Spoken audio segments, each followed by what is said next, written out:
microphone. That does turn the microphone on. That's good. Good morning, everyone. Thank you so much for being here. Thank you, staff, the TDLR staff, for being here, and thank you so much, committee members, for being here. We want to get started. This is officially, of course, the first meeting for the Driver Training and Traffic Safety Advisory Committee for the year of 2018. Kind of excited. We were wondering why there were so many people. You all heard about our giveaway, our lottery giveaway, I guess, today.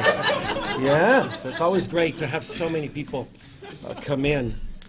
Let's go ahead and get started with roll call. Officially, we are in order. Delia, do you mind doing roll call? I really appreciate that. Ricardo Benavides. Present. David Bruce. He's running late. He's actually going to be here any minute. Blake Garrett. Present. Cindy Jo Newland. She's ill. Francis Gomez. Present. Kevin Knapp. Here. Dr. Patricia Lord. Present. Carlos Reina. Present. Nina Jo Saint. Present. Sam L. Webb. Present. And Glenn P. Whittingham. Present. There is a quorum. Thank you so much. We do have a quorum. Mr. Chairman, Brian Francis, would you like to get a motion to excuse Cindy Jo Newland? It's a great idea. Thank you so much. I appreciate that. So moved. Second? Thank you so much. I think we have, my apologies. Kevin, you made the first, and Sam seconded. Thank you very much. Delia, thank you, so we can get them all in there. I really appreciate that. All right. All those in favor, signify by saying aye. Any opposed? Excellent. Motion is approved to excuse Cindy Jo Newland. So we got here. The next order of business is the approval of the minutes. Committee members, I know that we've all had an opportunity to view those minutes. There were some last-second changes here. But anybody have any questions before we move to approve these minutes? Anybody? We're good? Okay, I'll consider a motion to approve the minutes. I move that we approve the minutes. with the Thank you so much, necessary Doctor. I changes. appreciate that. Motion's on the floor. I'll Anybody second? Second. Thank you. We got Blake seconding that. Alia? All right. All those in favor? Aye. Excellent. Any opposed? Okay, motion carries. Minutes are approved from the last meeting. Beautiful. Beautiful, beautiful. All right, my favorite part, the public comments. I have a couple of sheets. Before we do the public comments, I always like to remind the public, those of you that are here, that you have the opportunity to speak to the committee members in regards to anything. You get a few minutes. Officially, I think it's 4 minutes or 3 minutes. Chairman, whatever you want, except for an hour. Thank you. We'll say 4 minutes. I have a couple. If you're interested in speaking, you're more than welcome to just get up. There's some forms that we have over here in the front. And if you could just fill them out, you're more than welcome to bring them over to me or to Delia. For starters, we're going to start off with, I think, Deborah. Is it Callahan? Yes. Thank you, Deborah. You'll be the first. Ladies first. Thanks, sir. Absolutely. Good morning. Good morning. So allow me to introduce myself. My name is Debbie Callahan, or Deborah. I represent the Texas Professional Drivers Education Association. We are the state chapter of the Driving School Association of America. And I have a question to ask you guys. So I know a lot of people here, or I don't know if many of you remember, we were asked to come and visit with y'all. You held a summit, and you asked questions of us about how to, get the committee going and stuff. So I recall that I was asked that if I was a queen for a day, what would I want? And I responded, I want a technical assessment done by NHTSA. And I was really excited to hear that your response was, we've made a phone call. We're getting the ball rolling. I was excited. I was thrilled because I have been to a lot of conventions, safety conventions, and they always talk about this technical assessment. And I've been trying to figure out, for a couple of years now, how do I get this in Texas? And I was disappointed back in November at our national conference, DSAA. There was a speaker there, her name is Michelle Atwell from NHTSA, and she was talking about this technical assessment, which is free, okay? And she was talking about how they work at a state level and help driver's education industry around the nation. And I was very disappointed when I raised my hand and she said, we haven't gotten past the first phone call. My heart dropped. I was like, oh man, because I was promised that there would be transparency, we were moving forward. And then I thought back, well, I was asked and I was told, but I was also asked another question. Where do you see us going into the future? And in reflecting on that, I'm like, well, that wasn't a fair question for me, and it wasn't a fair question to ask of you, because we only have the sunset review. We don't have an independent review done by our peers. We don't have that. So how are you guys, once you've finished making all your changes, which are great changes, how can you come and ask me or anybody in our industry, where do we go? Once we're finished with all these changes that we're making, where do we go? We don't know, which is why I'm calling and asking you guys 3 questions, okay? First of all, have we gotten past the first phone call? And if you are going to start that project, who's going to be the one managing that project? And if you have someone that's already doing it, do you have an established timeline?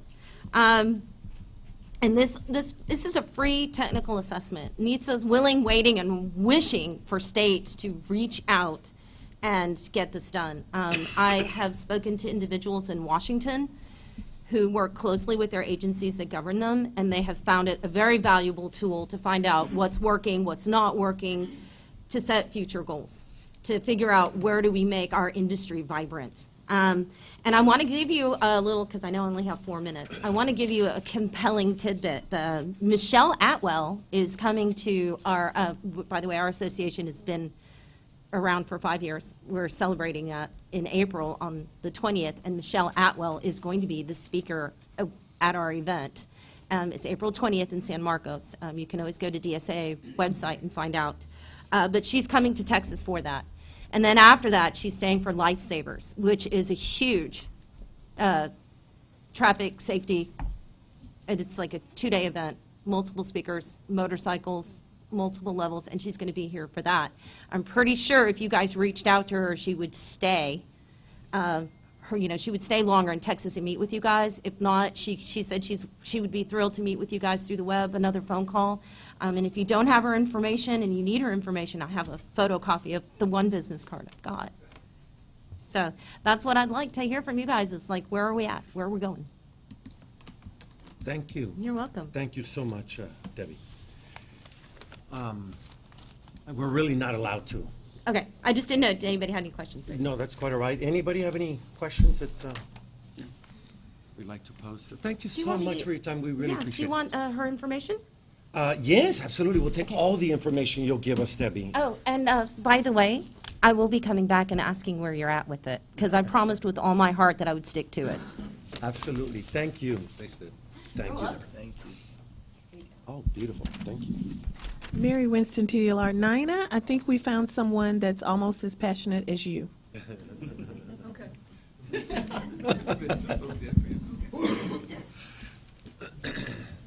Excellent. Moving on to the next individual, Patrick, a veteran. Mr. Barrett. Miss me. Good morning, sir. How are you today? Good morning. Good to see you again. I'm gonna get copies over here. Get 'em later. 4 minutes. I prepared for 3, so I'll be done early. Good morning. I'm Patrick Barrett, president of Driver Ed in a Box, a parent-taught driver education course, and Collision-Free Driver Ed, a licensed driving school. Good to see you all. I appreciate your sacrifice to serve on this committee. Thank you. Today, 2 things to address. 1, tribute to Ruben Jordan. 2, the challenge facing the advisory committee members and our profession.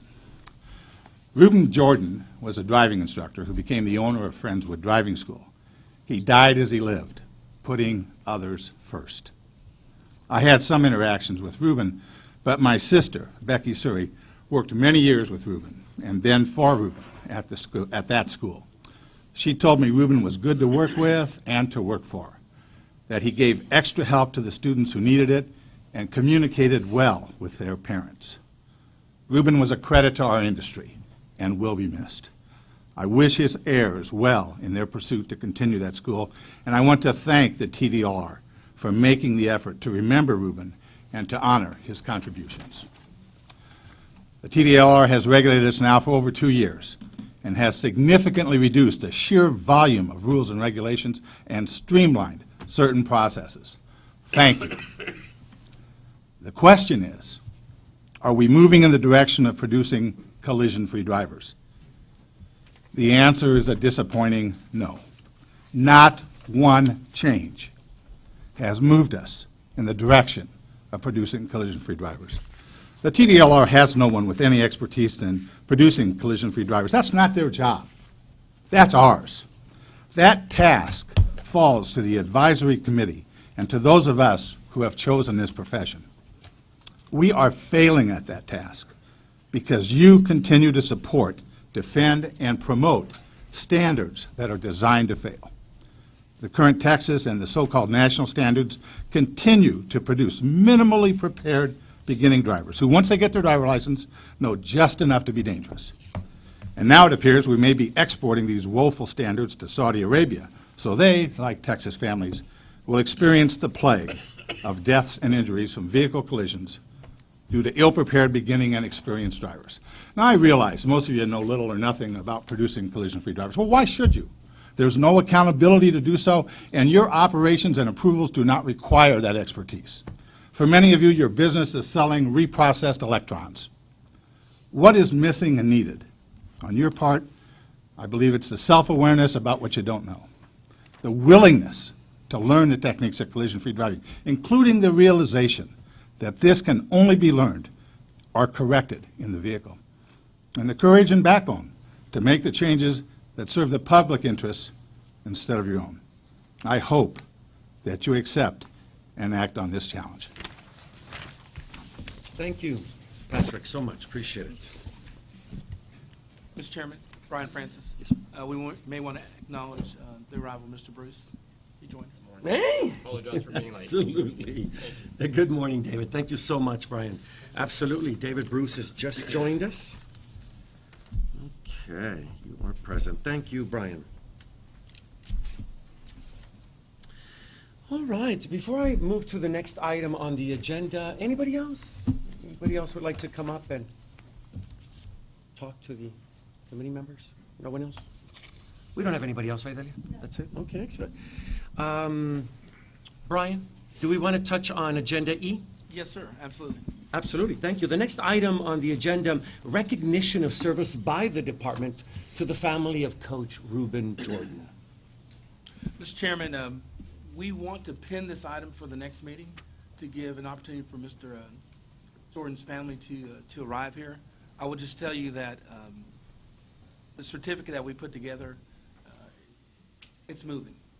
And last night, as we left the office and we were working on it and looking at the images and just getting more, getting to know this man more, fate would have it that I was channel surfing at the house.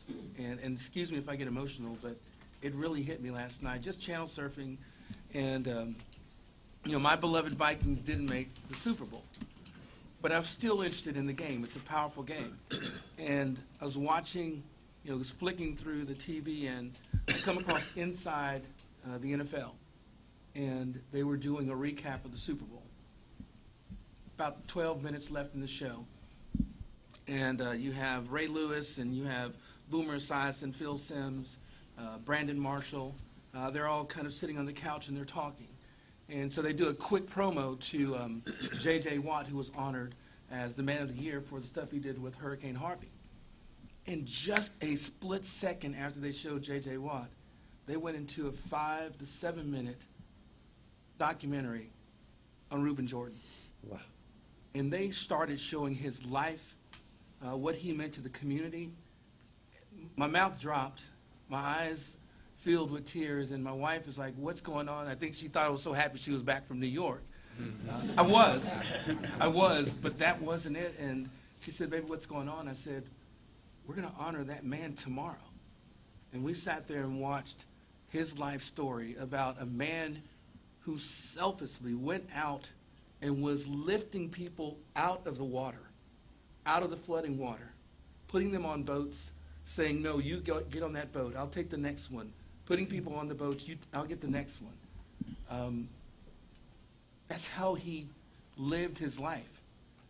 He's a big-time coach in terms of football and track and field, and he said that football doesn't develop your character, it reveals it. And that really struck me, because I had some coaches in my life that touched me, like Ruben Jordan. I cannot wait for us to delve into this honor, because I think it is indicative of the people, and this is a shout out to the industry, to the people that are training. And Mr. Barrett makes some very, very solid points. He gets me fired up like it's a football game every time. But I do believe that the people who are training our drivers and the folks for the road have that same heart. I don't think any of them do not want that driver to be safe. I think they know that that driver is going to be occupying the road with their family members and people they care about. And that same passion that Ruben Jordan had with coaching kids, thank you very much, it's there. The threads in our agency are so tight. When we found out about Coach Jordan, one of our assistant general counsels back there, Colleen, said, "Oh my gosh, Coach Jordan taught me how to drive."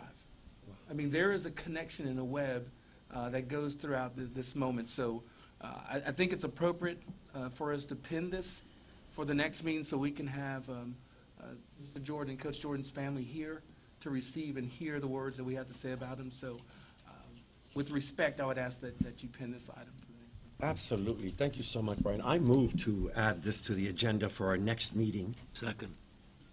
I heard a second, Carlos. Thank you so much. I make the motion, and Carlos seconds it. Delia, thank you so much. All those in favor signify by saying aye. Aye. Any opposed? Motion carries. Absolutely. We will honor the family of Coach Ruben Jordan. Thank you so much, Brian. Thank you. Our next item on the agenda deals with the staff reports and briefing from the staff and discussion. So I look forward to this one here.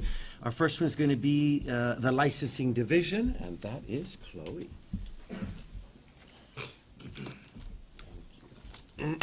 Good morning, Chairman and board members. Good to see you for 2018. morning. The statistics reports that you have before you is for licensing and instructors. The update I have is that we're going strong and there are no backlogs for this program. So if you have any questions for me at this point, I'll be glad to answer them for you. Members, anybody? Awesome. That's Thank it? you. That's great. Thank you so much. We appreciate it. That's sweet. Short and sweet. How about that? The next item, Customer Service Division.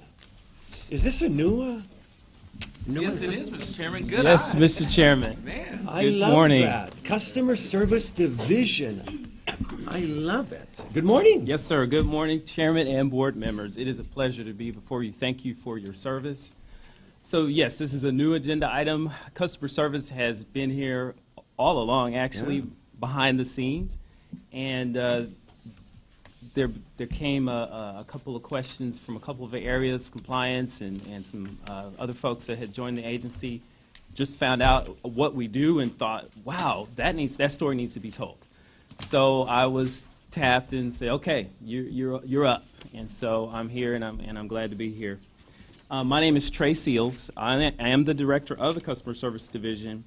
And our goal, our purpose, our vision in our area is reducing customer effort. And so we are constantly looking for ways to identify strategies to get to contacts faster and to get information to the agency that can be used to make decisions for the agency.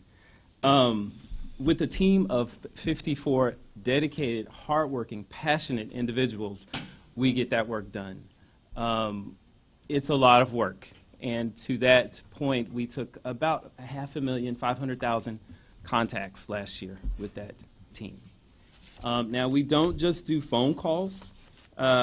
We also answer emails. We also assist walk-in customers at our headquarters in the EOT building downtown. And we also respond to general inquiries from social media through our Facebook and Twitter accounts. We have 2 Facebook accounts and a Twitter account. We answer approximately 2,000 contacts, 2,000 phone calls per day, and we have about 400 emails per day. So we calculate that out to about 250 per hour. So we are a really busy area.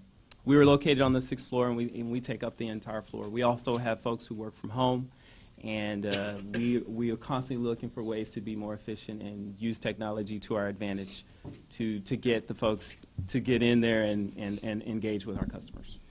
A little bit about me. Oh, one other thing I want to highlight is we do have 5 languages currently represented, and we're working on more, but we have 5. We have folks who speak both, of course, English is our primary population, but also Spanish, Vietnamese, and Mandarin and Korean.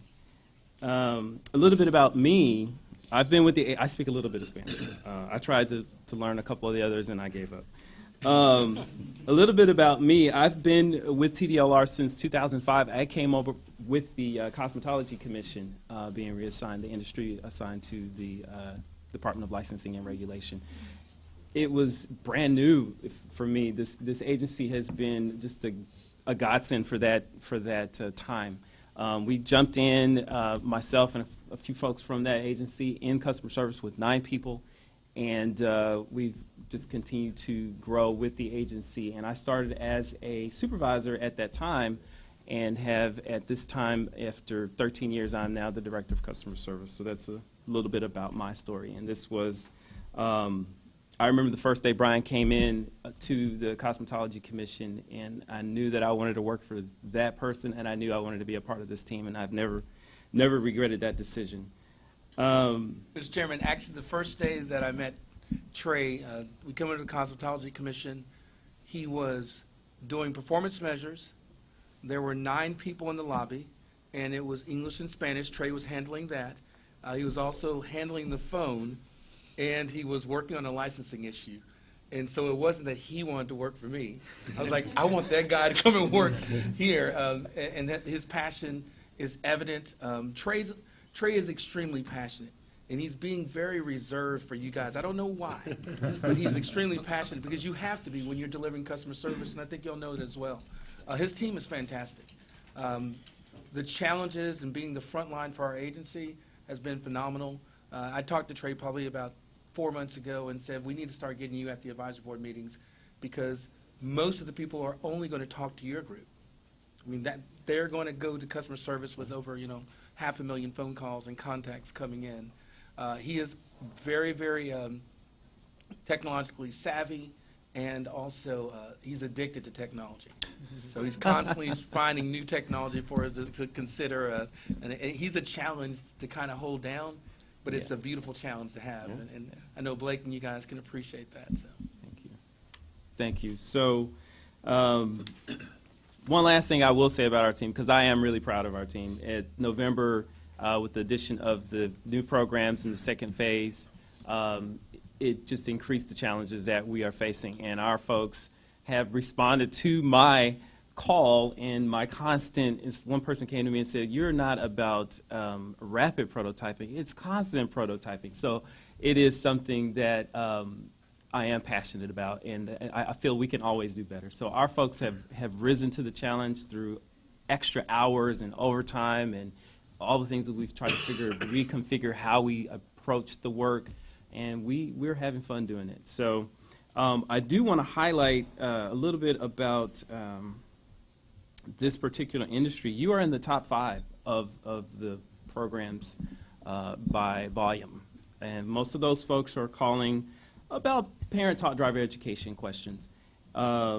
certificate orders for schools, license statuses for instructors, and class locations for driver safety. we have for the first quarter, looking at September, most of our folks tend to, for this industry, tend to call us by phone. And we have seasons we've noticed since it's been about, is it a year and a half now? We have seasons where we notice in the school year ends, the younger folks start calling in to find out what they have to do and to get that driver license. So we're having fun with this industry. We're happy that you're here, and we're enjoying the drive, the journey. So it's very nice to meet you. I'm open to any questions you might have. Otherwise, that concludes my report. We're happy that you're here. Absolutely, in customer service. We really appreciate it. Thank you. Thank you so much, Trey. Fantastic. Our next item is the Enforcement Division.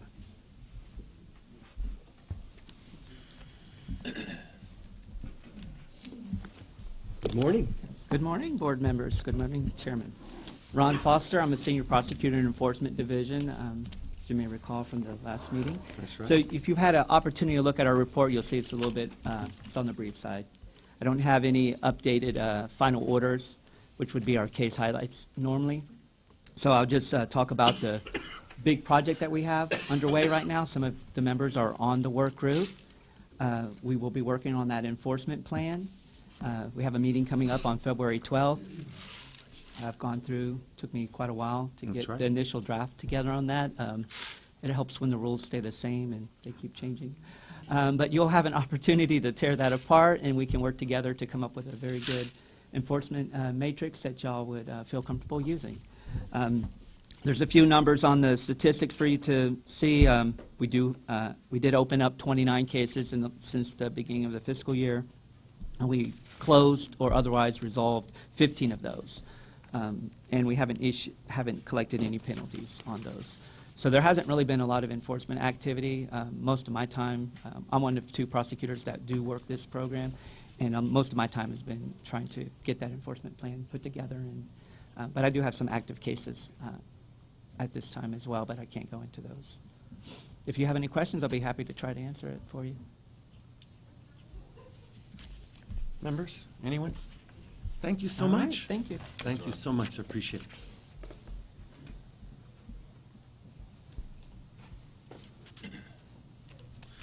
Our next item is Education and Examination Division. Good morning.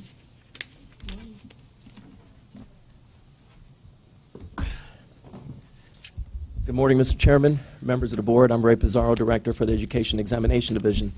Good to see you all again, and Happy New Year. I want to first start by introducing Angie to my right. She'll be the team lead for the driver education section. She has developed and presented a lot of classes for the license to carry, so don't mess with her. I'm kidding. She's done almost 4,000 instructors, so she's a good presenter. She's a good a teacher, if you will, and she's done that for her DPS. Prior to that, and I won't say this sentence ever again, but prior to that, she worked for the Department of Human Services for 10 years in Boomer Sooner. so I won't say it. She likes public speaking. She engages well. She's a fast learner. I think she's going to be well to serve you guys and make sure that all of your needs are met. I am passing the baton to her on the 4 different bills that we are in charge to implement, and we're overseeing those bills. She's going to be the lead on those bills. We've filled her in, and she's rapidly have accepted that challenge with big, hard egg eyes, hard-boiled egg eyes, like, whoa, there's a lot going on. Yeah, there is a lot going on.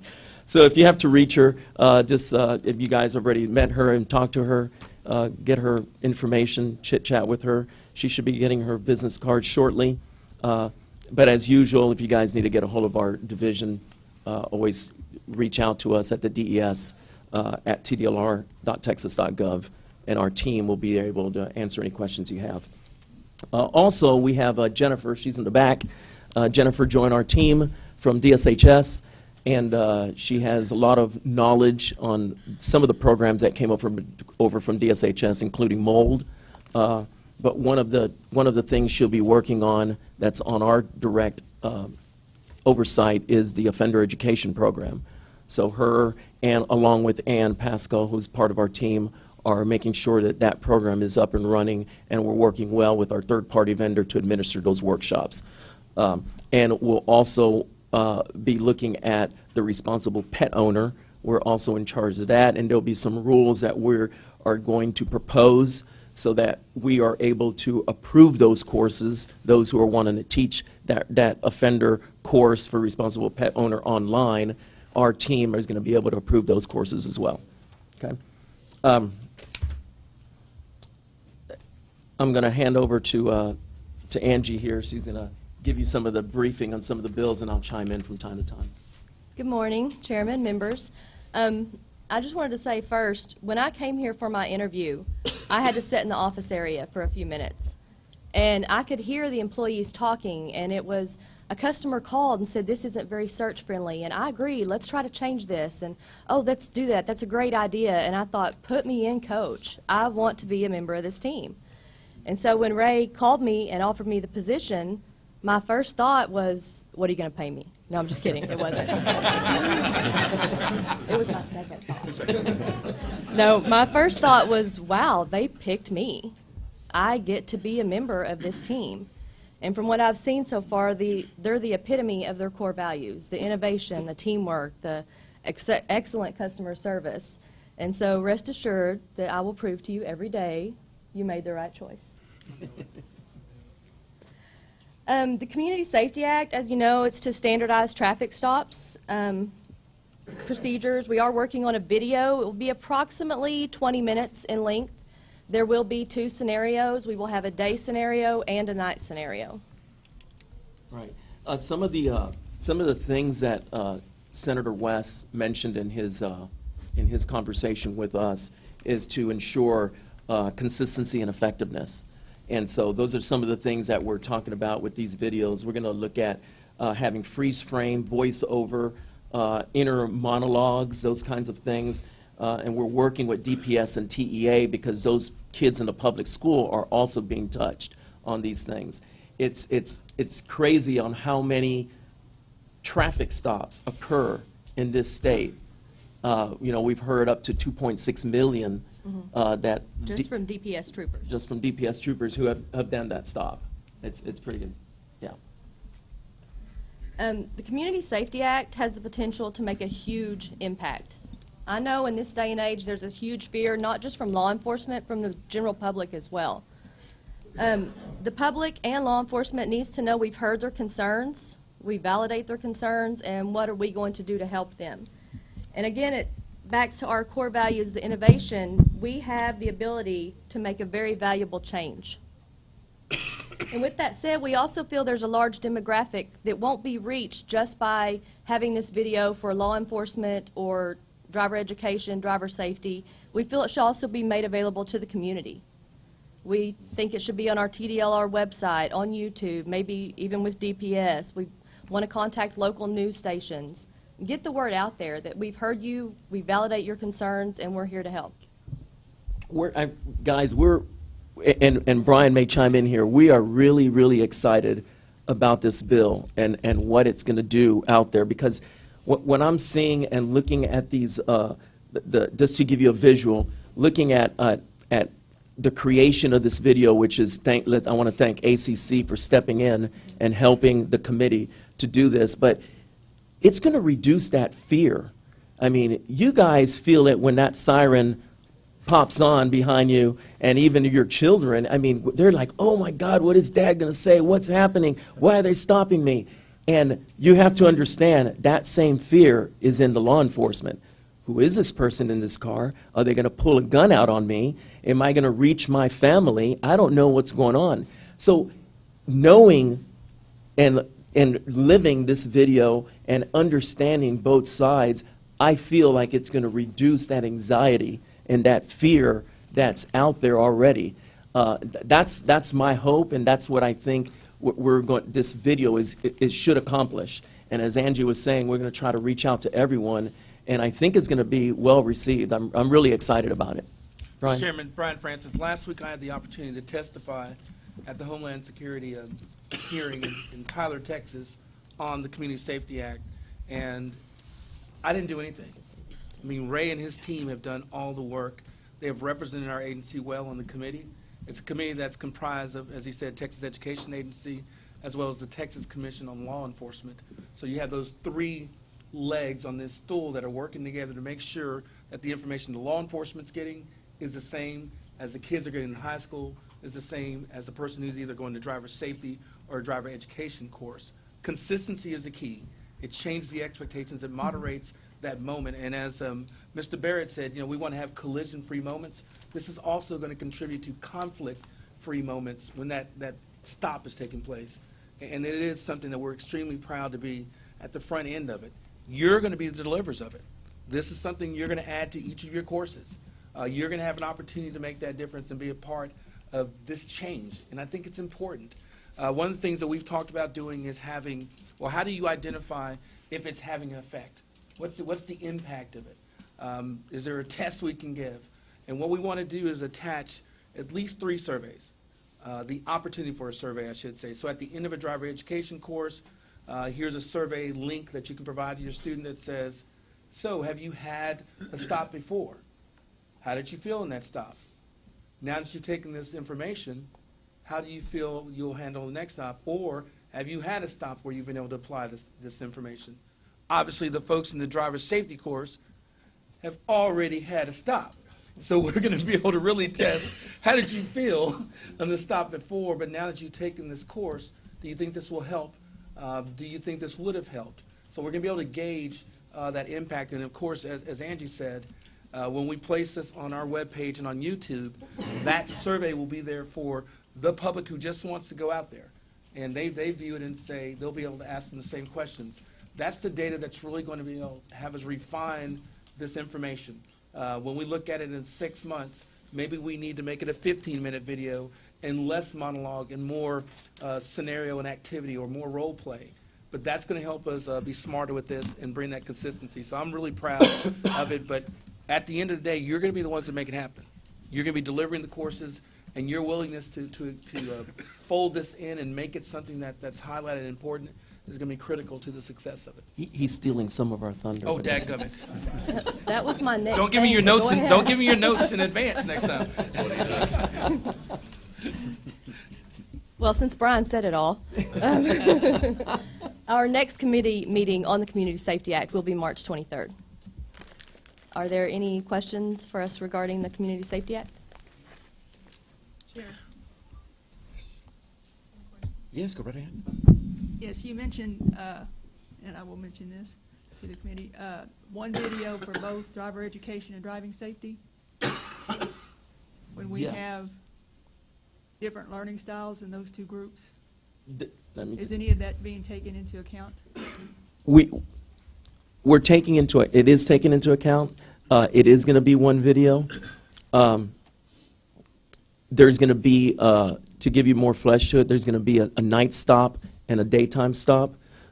Those kinds of things. We're going to have the freeze frames within the video. Again, I'm speaking on a term that this is not completed yet, but the hope is that we're going to allow that instructor to chime in on the video, on the segments that are being shown.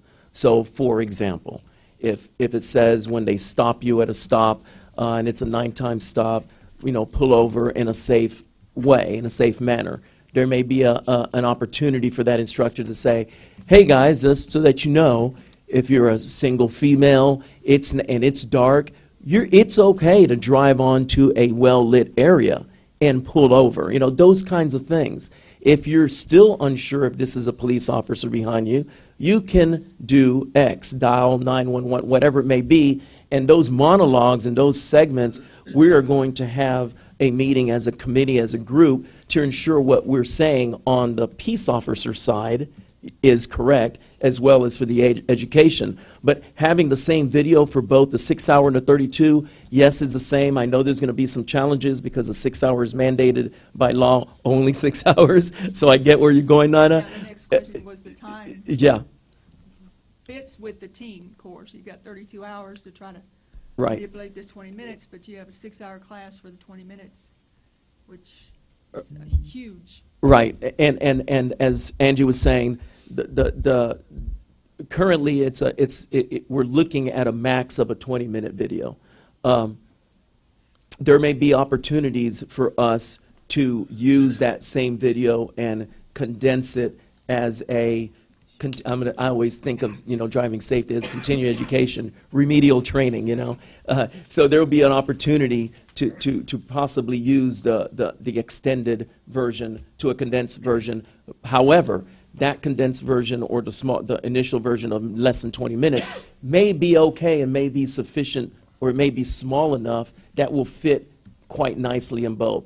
I don't have a problem, and I'm sure Nina and all of you would think, the teen driving, that's going to be easy, because we have a lot of wiggle room and a lot of places where we can fit that in. It's going to be a challenge, and we're going to have to work to see how we do that. But you're part of that group, and Nina has been, she's pointed out some really good ideas to that committee, and I've always reminded the committee, let's make sure, and I'm talking about the committee that sits to create, that has been put together from DPS to the law enforcement, us, TEA. We're sitting in that room, and Nina's in there representing as well. We want to make sure, and I want to make sure, that the perception is not only one-sided. It needs to be an interaction, as it's saying, so that both parties understand what's happening. We've saw some of the script that, and I'm sure a lot of this is unintentional, but it's just the way it is. It says, for example, Violator. yeah, it'll have violator and officer. And I'm like, guys, you're jumping to a conclusion that this person has committed something wrong. Why don't we just use citizen? Little things like that. I want to remove that perception that this is just a stale, what it is video, and it's to teach both sides on what needs to happen at a traffic stop. And so I hear Nina, and she is fighting that fight as well along with us, and we are on the same page. So I'm very confident that we will get there, because everyone in the room is very receptive. Even the officers, they catch themselves. Okay, yeah, good point. We won't. It's just the way the training is, and I think it's a training for everybody, for us and for them and for all of us. So it's well received, and I think it's going to be really good. I have a question, Pat Laurie. As I hear you talking about the video and the dynamics of it, how are you ensuring that diversity images are not portrayed in negativity to foster more of a negative concept and in positive ways? Because again, many times traffic stops now are the result of life and death situation, not only necessary for the officer per se, but also for the person who is driving the car. And so we must be able to ensure, and it may take some time, but you have to ensure that it's not doing more damage. And secondly, I'm glad to see that you have some type of evaluation component, to it, in terms of, did this help you? Or, what can we do to respond? Because many times we have this whole image that is only with a truck, or somebody, in a suburban area, and not necessary, because many of our drivers are driving in rural areas as well. So there are a lot of issues of diversity that you have to encounter as you begin to portray this type of media, because you want to have a positive impact. You're right on point, and you're exactly right. We have a representative from the Teen and Police Service Academy, and Nina and I know this person is very passionate, and he will, in first meeting, I think he wanted to fight the officers. He was really there. We're like, okay, we understand where you come from. And he's right. He's very passionate about the diversity and what's happening, what's the real story going on out there. So we are very aware. We haven't seen, I'm hoping March 23rd is where we're going to see the first shoot, if you will.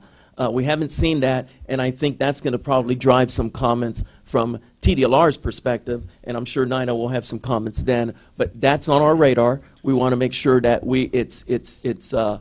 it's telling the entire story for everyone. I want it to be, I'm hoping that it's going to, if Glenn watches it, it's going to be personal to him, and it's going to be personal to Nina or yourself or myself. It needs to send that message out. And so I'm hoping that's what it's going to do.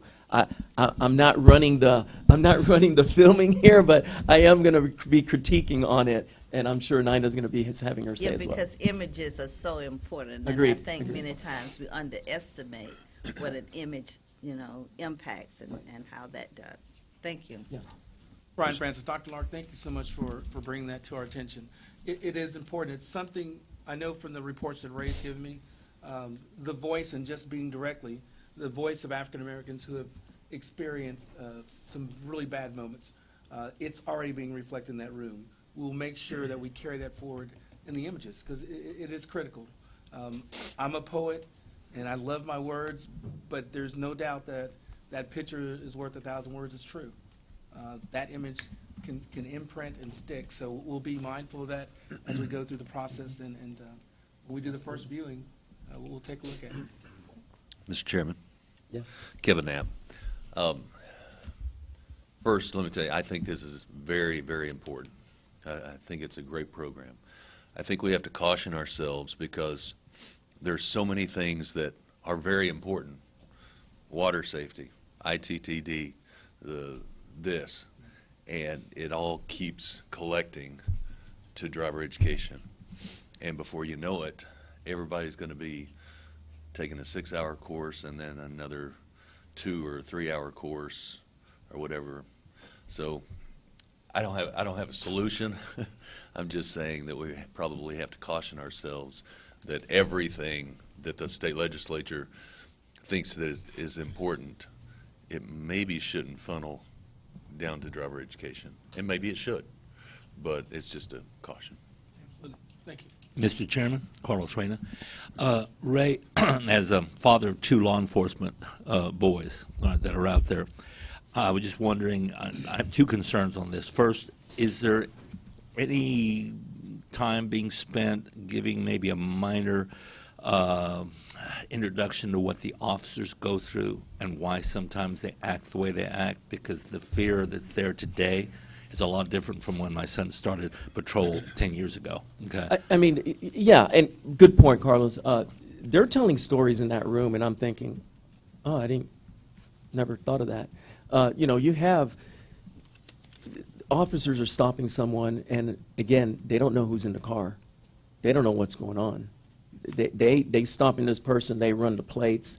They approach the car. Some folks, people are reaching in their glove compartment, and they may be just, hey, I need to get my insurance out. It's like, don't do that. Now you're giving this officer probable cause. I'd even think about the officer turns his lights on, and the person exits the first exit because they're trying to find the right place to stop. They don't want to stop on 130 going 70, 80 miles an hour. So they exit, but then they take another exit into a neighborhood. Officers are like, wait a minute, why are you trying to go through a neighborhood? I never thought of that. I mean, that is another probable cause. This person's trying to skate away, trying to do something. So there's a lot of different things that are happening, and there's going through the officer's head on what kind of person you may be. And they just recently told us, and back in the day, if they stop you and they see you, Carlos, Ricardo, they'll just say, oh, you just have a tail light. Have a good day. You're good. You're a good citizen. We don't need to mess with you. You can't do that anymore. If they stop you for whatever reason, there is documented report on that. They may issue you a warning or whatever it may be, even though they don't issue a ticket. There's going to be something written out, and they have to hand it to you. There are times where, maybe the person doesn't want to sign the citation, and some of the officers in the room, we can take you to jail. And I'm thinking, I didn't know that. You don't sign the citation, we're taking you in. They could do that. So there's a lot of things that the officers trying to protect themselves, because again, as I said earlier, they're trying to get back to their families as well. And so they don't know what's going on. If you open that door, they're like, wait a minute, what are you doing? They go through a 7-step, what they call, 7 steps of how to interact in a traffic stop. I don't know them all, but they go through all the 7 steps, and they teach this at the academy. These are the things you need to do. And a lot of officers know when they stop another officer, because now they're in the traffic spot. They do everything in accordance to the 7th step. Before that officer gets to the car, he already knows there's an officer in that car, because he's doing everything that he should be doing. And now I know, and they go, hey, how's it going? And so they know. And so there is a method to the madness, but there's a reason for it. But and in the public side, I still think there needs to be some sort of compromise, if you will, because you have to be cognizant of that public person. We're dealing with folks who are not in the battlefield. You know, you have your military personnel in Afghanistan. They're not going to say, hey, everything okay? There's no time for that. Here is a little different story. So you have to get that public engagement and that customer service that they have to learn as well to interact with that person who's in the vehicle, as well as maintaining awareness that they could be in a bad situation, yet they still have to have that customer service. So we have to be very well aware that the officer side, they have some challenges. And we need to make sure that the public is aware of that. And I'm not going to sit here and tell you that the video is gonna tell the whole story, because you can watch that video 10 times, and if you still want to act crazy when the officers stop you, well, guess what? You're going to have problems. But I'm hoping that it's going to provide some awareness of what an officer would go through, give the public an awareness. Carlos probably knows a lot of it, as he said, because he has family in that position. So he probably hears the story every day. Like, oh, I didn't know that. I'm hearing just bits of the story, Nina and I, when we sit there, and we're like, oh, I didn't think about that. That's a good point. So they're coming at it in a safety perspective. Yet sometimes I feel as a public, they may forget the customer service character side that some of us may expect or want from an officer. But sometimes they're in the moment of, I need to protect myself. So Sam, I don't know who you are. If you do something crazy, I'm going to react. So they're in that moment. So we have to be aware of that as well. My second concern, Carlos Rain again, is what I'm going to echo what Kevin and I have been mentioning, and that's the time constraints when it comes to driving safety. I was on the work group committee regarding curriculum, and I had made some suggestions to allowing more flexibility in the times for the course, and that would allow for something like this, because a driving safety course really is a mini driver's ed course in 6 hours, and so there's so much to cover, we couldn't dream of squeezing in 20 minutes. But if we can do something with those rules, and they were left pending, see, so I'm hoping we'll revisit those, and that will allow this to happen. Yeah, I think we'll have an opportunity, and you'll hear our general counsel when they come up here to propose some rules to you guys, which will be touching on some of these bills. Remember, there's 2 tracks here, and Angie's going to talk to you about another bill right now, but there's 2 tracks going on these bills. We have a track on rulemaking, and we have the second track on production. So there's 2 different tracks. We're moving forward with the rulemaking, establishing those rules. Carlos, we still need to meet with the work group and the curriculum. And I'll just say that this is a good segue to just mention it. Those who are on the curriculum work group after the meeting, if you guys don't mind to stick around, we want to have a little discussion with you all. We'll go to the executive office. Our Deputy Executive Director, Carla James, will join us. And there's a few things we want to discuss, but we want to set a time and move forward now that Angie's in place to have those changes happen, especially for what you're talking about, Carlos, and all of the pending curriculum changes that you guys have already made comments on, that we need to start that engine up again. Absolutely. Mr. Chairman, I have a question. Blake Garrett. So I don't know if this has been resolved. It's pending. I'm not part of that work group, but is it the responsibility of the course provider for both driver's education or driver's safety to host this video? So I know ITTD is done separately, so just curious if any decision has been made there. To host the video. No decision has been made there. Okay. We haven't gotten to execution yet. Okay. But I mean, we're like Angie said, we're going to put it out on our website. Sure. I mean, just talking about it, we're going to have it available. I'm in the hopes that the educator and the instructors are going to basically, and this is my hope, take that video and use it, and use the what I'm trying to say here, the inserts, Freeze frames. the freeze frames that we're going to have, and the pieces that we're going to put together, so that the instructor has some dialogue and instructions to fill in to tell the story of the video. That's my hopes, but we'll get there. Okay. It's not quite that simple. It's not. We know that, and we all know that. But I Okay. think together we will get there. I'm confident that we will. Sounds good.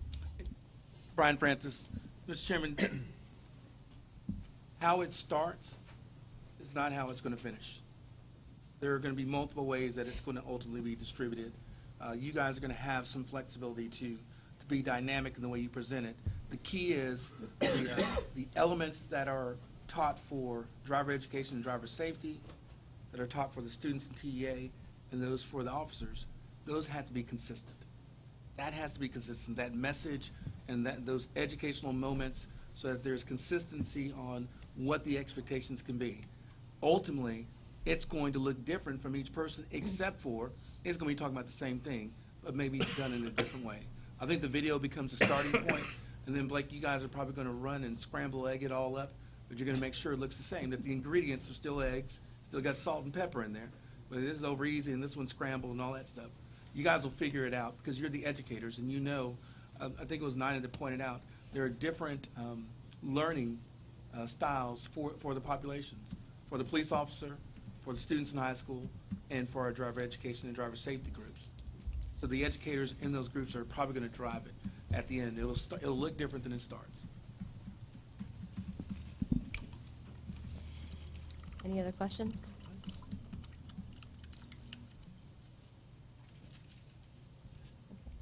We'll go ahead and move on to Senate Bill 1051. We are working with several vendors and internal staff to establish the proper method of delivery to ensure the integrity of the program and that the driver's ed materials are delivered in a way that's conducive to learning. Angie, Carla James, TDLR. Would you mind giving a little bit of background of about Senate Bill 1051 in case some of the folks in the audience aren't familiar with what that is? Absolutely. Thank It's you. driver's education course in ASL, which is American Sign Language. And by researching this, we've realized it's not as simple as it sounds. We've spoken to several sign language experts, and they will tell us, we were asking about time. Is this going to take as much time? And she said, well, it's different in ASL. There aren't certain translations for certain words, so those words have to be spelled out, so that could take a little bit longer. But sometimes there is a translation for a whole phrase, and that could take a shorter time. So we are learning as we go. We will be meeting with the Texas School of the Deaf tomorrow on the 8th to gather info on video delivery, how it should look, how they will best learn, should there be a component of a spoken word as well, captions, instructor presence, because we want to make sure we're all on the same page before we begin anything. Right. It's not as simple as we think it may be, and that's the challenge the department is having at this moment. And part of our discussion with the work group is going to be on this ASL later after the meeting. I want to share some moments with that work group. But as Angie was saying, we are moving forward. We're trying to make sure that think about it as we're going to take driver education course and deliver it in an alternative method. And that alternative method is ASL. That's the gist of it. We need to make sure that person taking the course is going to receive the same education and the same knowledge at the end of the day so that they can go out and be a safe driver. So that's the role we have. It sounds easy, but it really isn't. We can't, the School of the Deaf already told us, we can't just create a video with ASL or captioning, because that's not going to do it. because we're talking about teens here. You need to keep their attention. How are we going to keep their attention? You just have a drape, a blank drape, and somebody standing there doing sign language. That's not going to keep anybody's attention. So there's challenges that we have, and I think we will get there. But that's kind of where we're at right now. And we're meeting with the School of the Deaf tomorrow to get more of a here's what, because they're going to be the driving force, those folks at the School of the Deaf and any production company that we Use. yeah, thank you. You're welcome. They're going to be the driving force. We're going to be there to help because, again, we don't know driver training. We don't know ASL.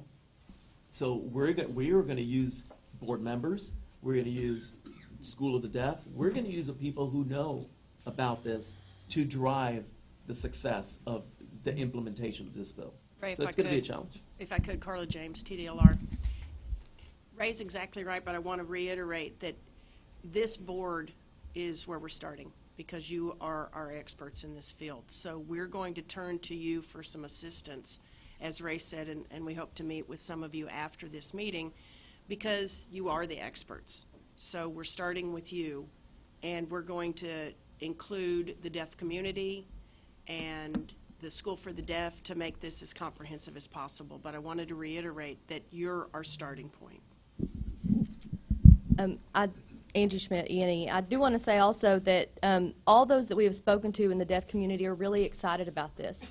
This could also have a huge impact because right now, teens from all over Texas have to travel to Austin for the Texas School of the Deaf to get driver education.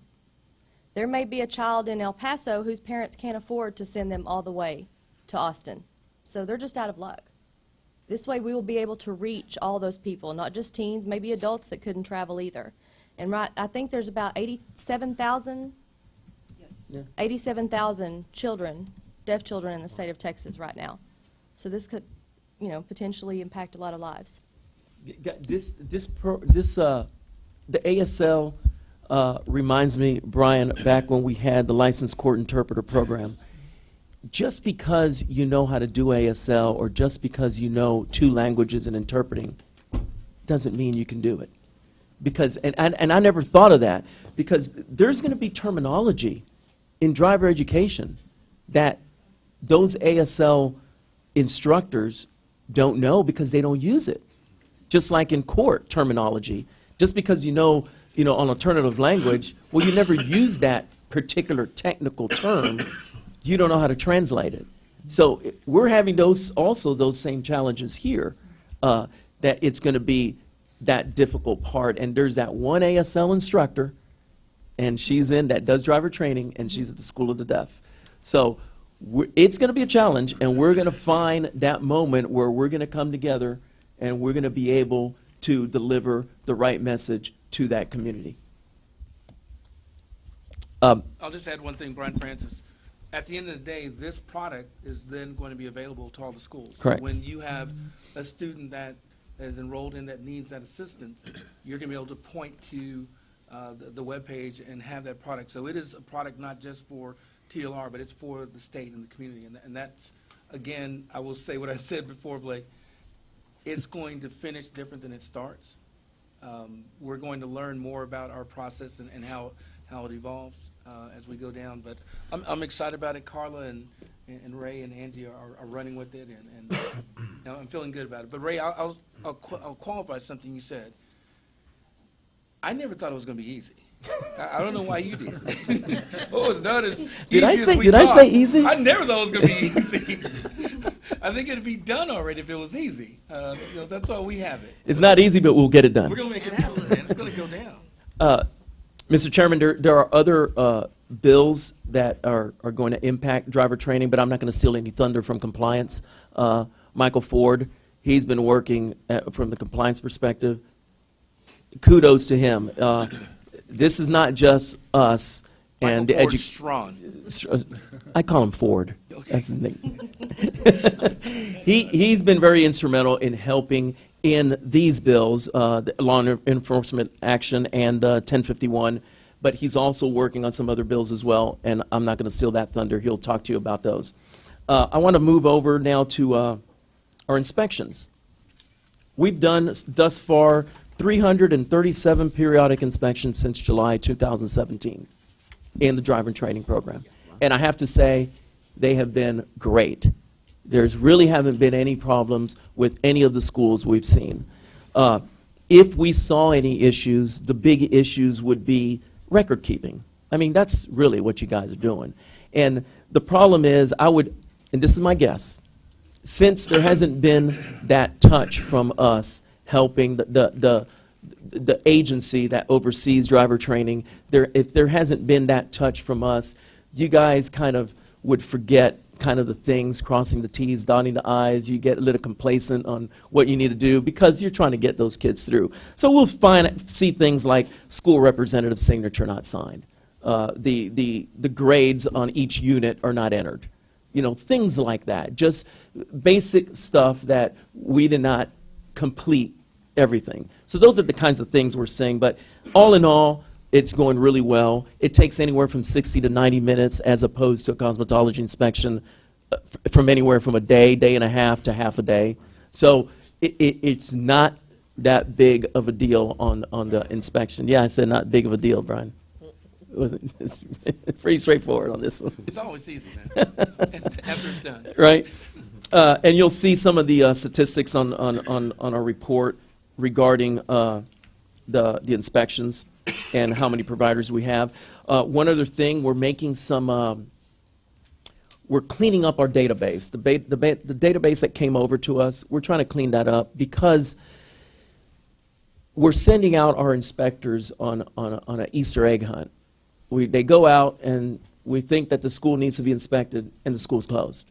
So we have some old data in our database. So we need to clean that up, remove those out of the system so that we're not sending out inspections on things that they don't need to be at. So those are some of the things. You probably have already seen the updates on the search tool. We've made those updates based on information we acquired from the summit last time we met. We had 2 different options. We put that out there. It's been well received. And as far as I know, I think it's been well received because we only had a couple of comments about it. And I think it's working. And that's all I would say. That would conclude our report unless, Angie, you have some other business? No. You good? I'm good. Okay, that concludes our report. If you have any questions for us, we'll be happy to answer. Thank you, guys. Chair, I have a question. Nina Saint with Safeway Driving. On the compliance visits, are the auditors going to interrupt the classroom instructor or the in-car instructor? No, that's not the intent of an inspection. All of our inspections, including driver training and all of the other school inspections we do, they're always, I'm drawing a blank. Announced? Thank you. They're always unannounced inspections. If we go to a school and the individuals are not there or the right person's not there to provide us information, we'll come back.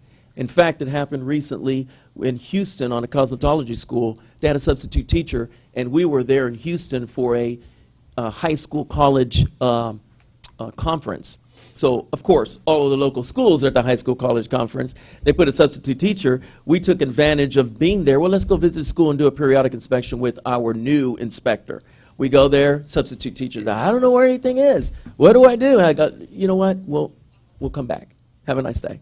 But she's panicking, you know. So, but it's okay. We're not gonna say, we're here. Stop what you're doing. Drop everything. That's not how we do it. And as I mentioned earlier, we've done 337 periodic inspections, and it's going very well. We have surveys that we do after periodic inspections. We send out blind surveys just for some of the site visits we do or any of the inspections we've done to receive feedback from those who have been inspected. And some of the feedbacks we receive from you guys, from the driver education, has been positive. Some of them still would say what you're mentioning. You know, it would be a lot easier if you just tell us when you're coming, but then that kind of defeats the periodic inspection.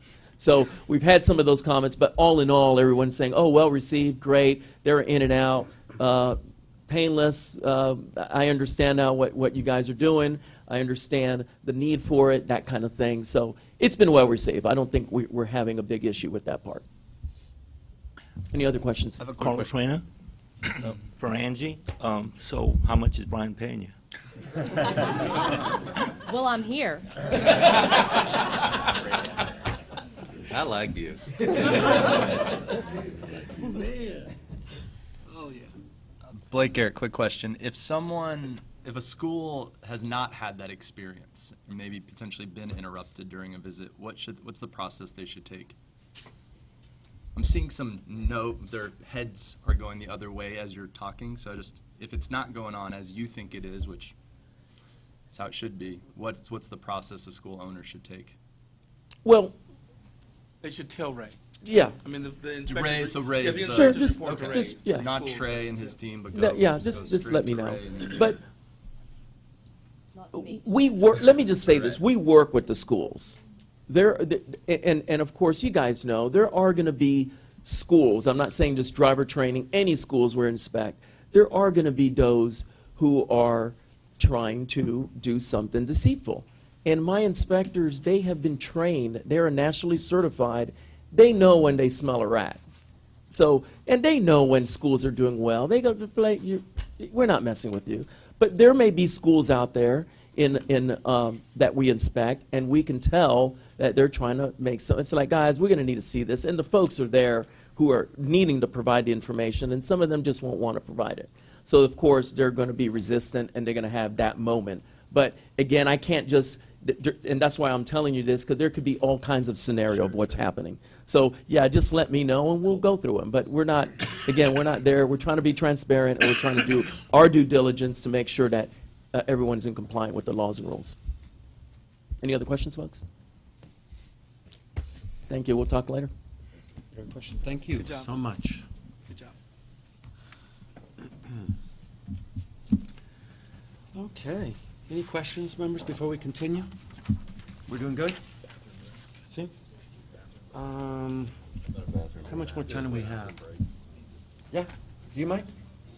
We're going to be taking a break in a bit, but before we do that, compliance? Who's compliance? Oh, there he is. How long were you going to take, if you don't mind me asking? As long as y'all need.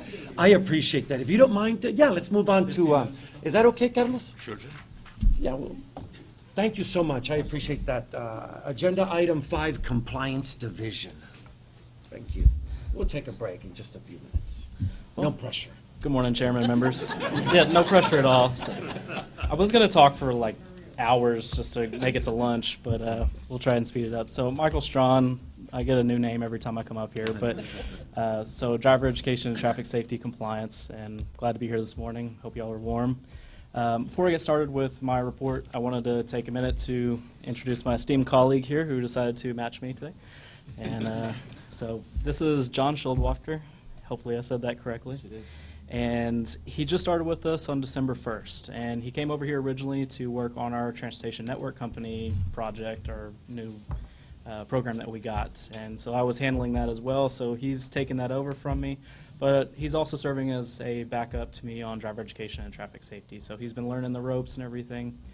He's been in state government for about 15 years now and served in the Army. And I'll turn it over to him and let him introduce himself, because obviously he knows himself better than I do. And we'll get into the report after that. Good morning, Chairman and esteemed board members. My name is John Schildwachter, and Ford said it right. And it is a pleasure to be here. And I have not been coordinating colors between myself and even Brian over there. It's not intentional, but it's just the way it goes. A little bit about myself. I've worked with state government and mainly in regulation and in compliance with public health rules and some environmental rules also. I had the opportunity to work in the Peace Corps. That was a wonderful experience, and of course in the United States Army was something I'll always look forward to or back to and as a good memory. And as Ford mentioned, I have been here since December 1st, and I've been learning the ropes with the transportation network companies and filling in as best I can and learning as fast as I can about everything about driver education and safety. That's all I have. So if there's any questions from you, I'll be happy to answer them. All right. Well, we'll continue on with the report then.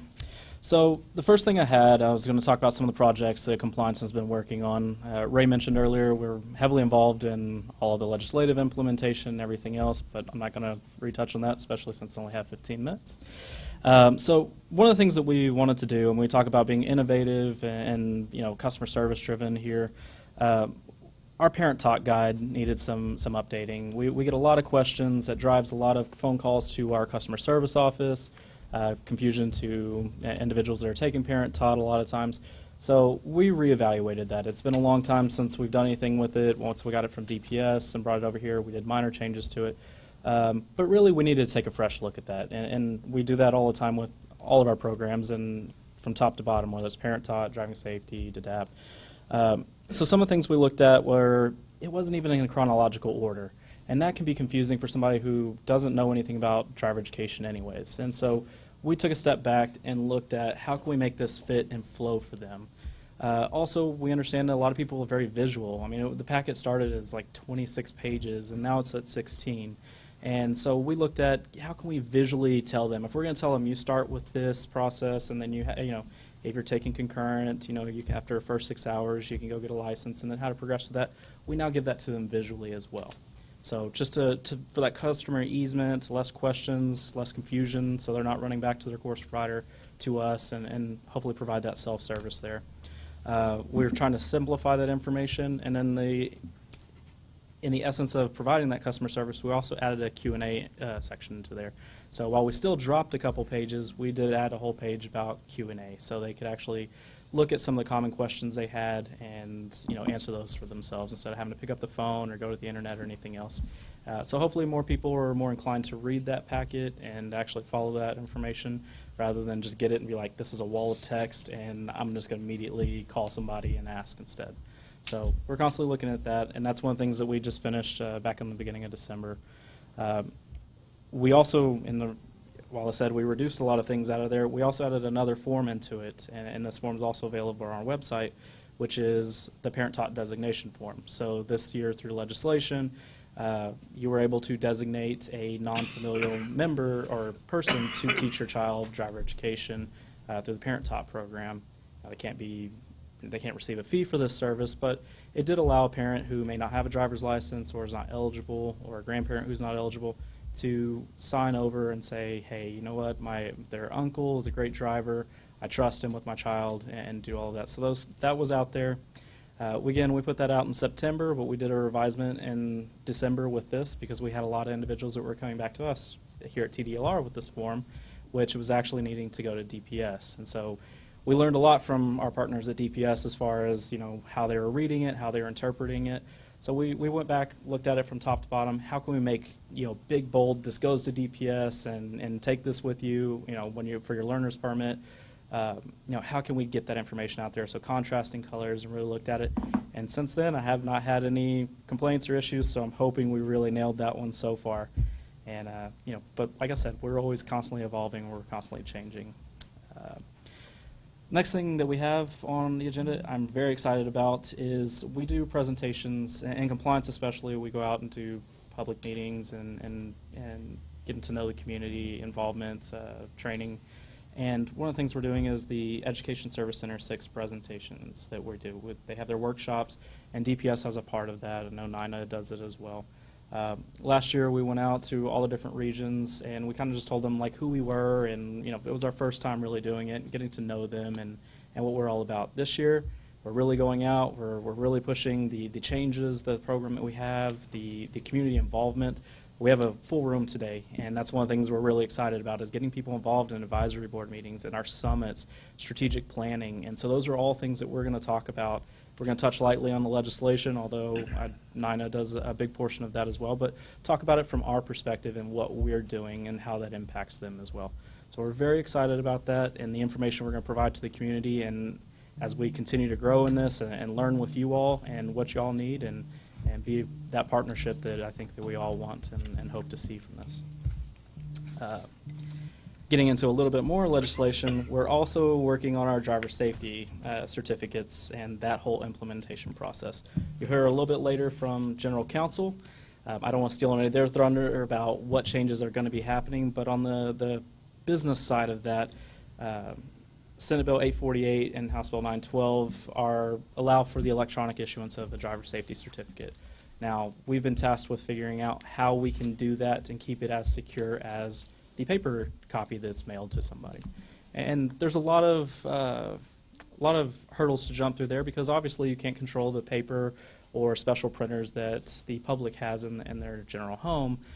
So how do we get to that? We've been meeting with a lot of individuals out there, a lot of different companies over validation processes, or how we can even validate in-house, and the different information we can put on a certificate, as well as standardizing that certificate, working with the courts, working with county clerks to get that information out to them so they're aware of what they're going to see, make everybody comfortable with this process, and make sure that we have something that when we put it out there and we're ready to go live on it, that it works, and it works for the providers, it works for the citizens, and it works for TDLR and for the courts as well.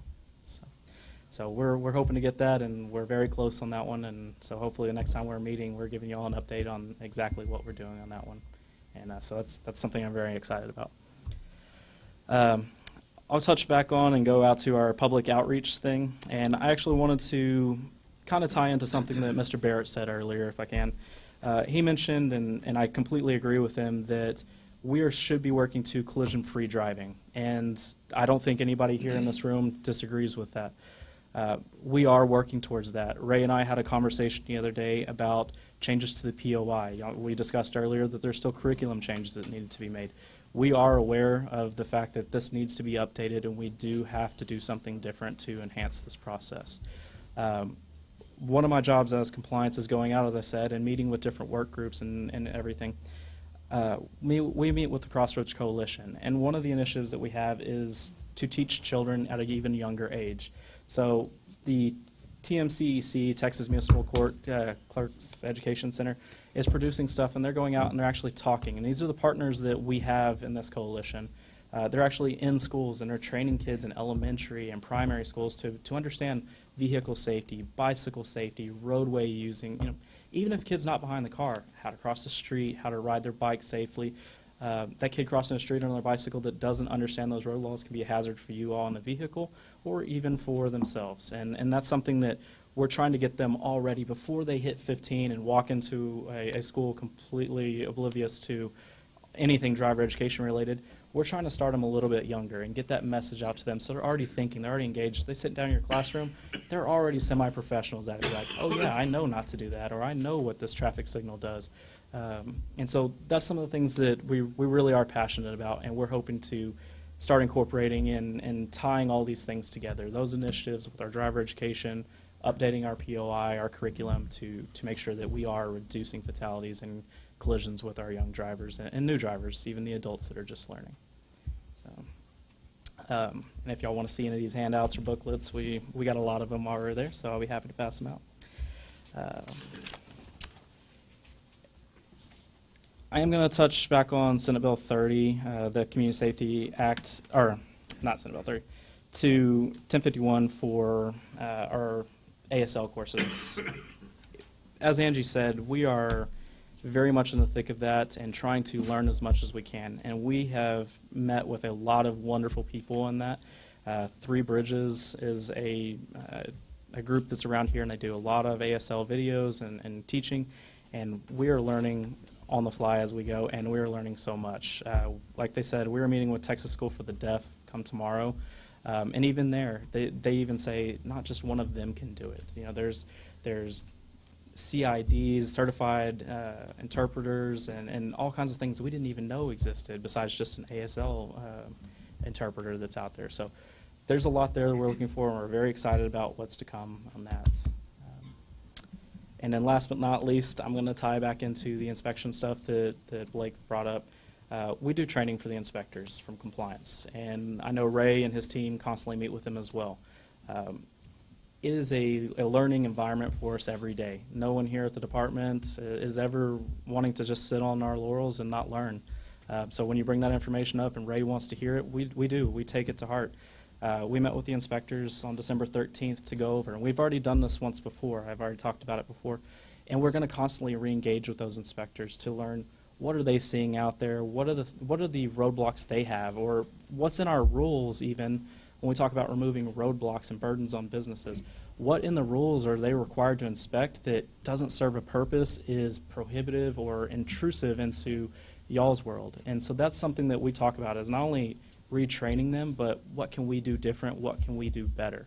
And so, Mr. Garrett, any information y'all have, or any of y'all up here, or any individual in this room that feels that we could do something better, we're willing to learn from it, and we take those under advisement, and we've made a lot of changes already. Our checklist of what we've looked at and what we go out and look for is already a little bit more streamlined than it was when we first started. So we take that initiative and that innovation, and we reapply it every time we go out and do something. Just like the closed schools, we've learned from that when we go out, and the fact that they're being held open, and how to clean that up so we're not wasting time there, or calling people that, like, no, I closed my school 6 months ago.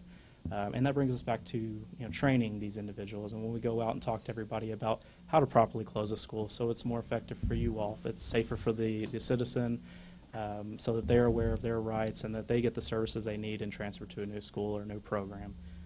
So we're very excited about all of that. We also train even our prosecutors. Everybody in-house gets training when we come to this program, customer service. So we trained 3 prosecutors as well recently.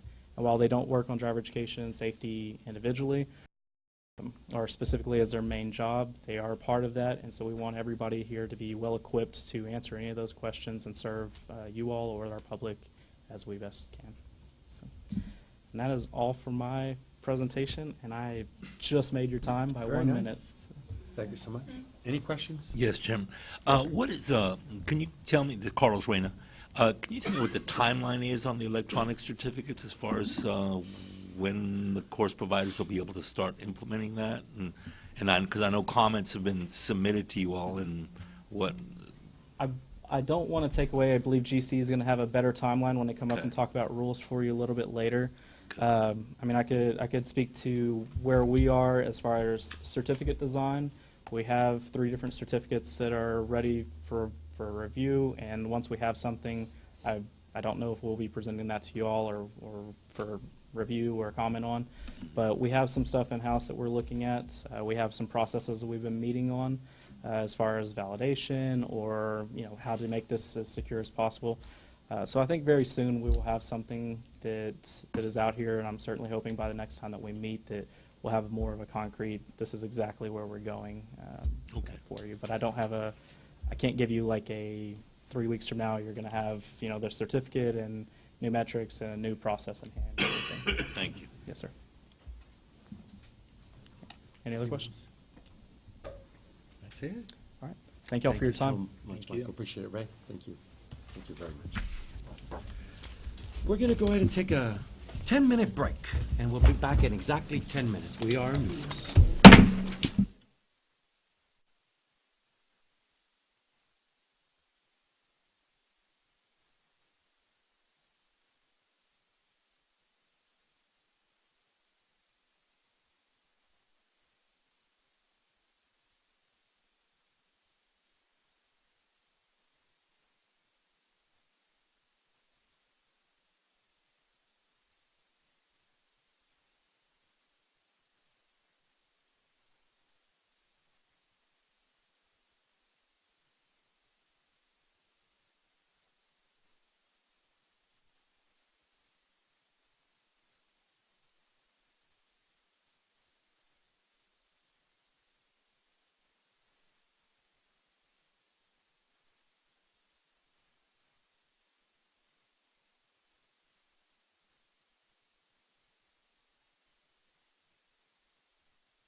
yet, probably, or just in the 25-mile radius of us.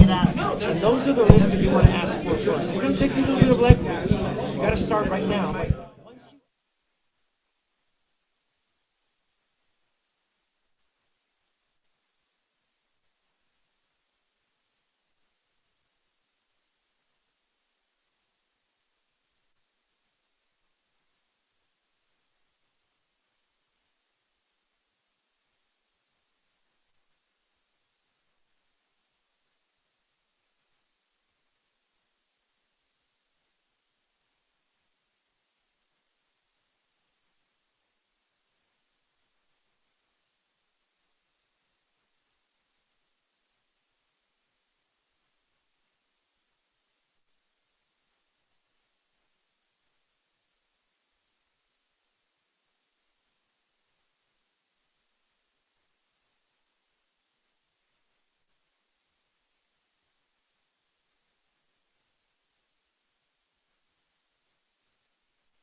back. I got to.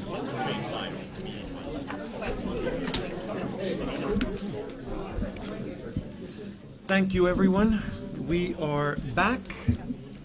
It's 12 minutes till 12, and we are going to continue. Before I continue to agenda item number 6 on the executive office, members, anybody have any questions or anything before we proceed? Any comments, Brian? Guess we're ready to. All right. Mr. Chairman, Brian Francis, Executive Director with TDLR. I want to start off saying Happy New Year. There's a friend of mine in the poetry circle where 4 years ago we decided to tell each other Happy New Year every time we see each other. So it doesn't matter if it's September or October, but there is something refreshing about cleaning that slate, and you literally feel like, I can do anything. Because it's a new year, I can start off. So I want you guys to know that we can do anything.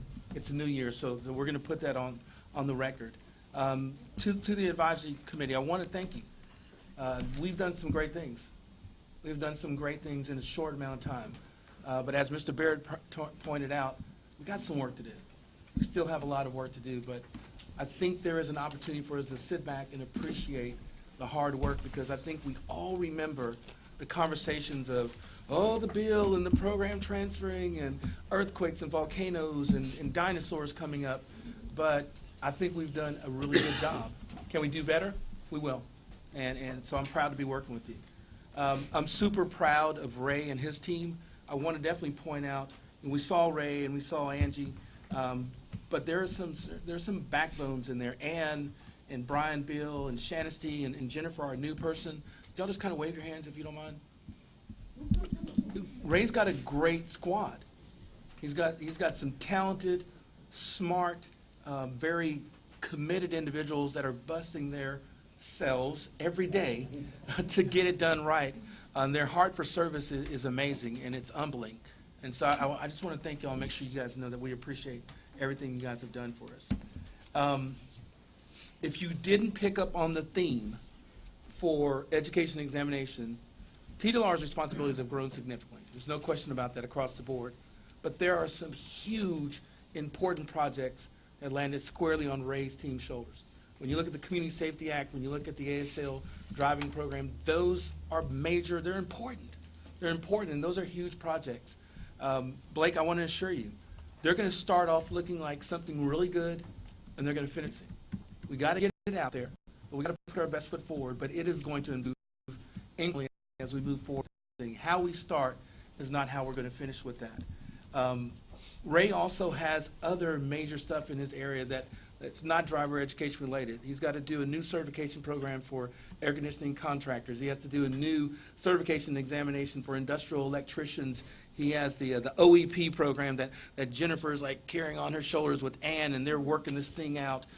They have the responsible pet owner program. Those are new responsibilities that have been foisted on him in addition to the projects they have.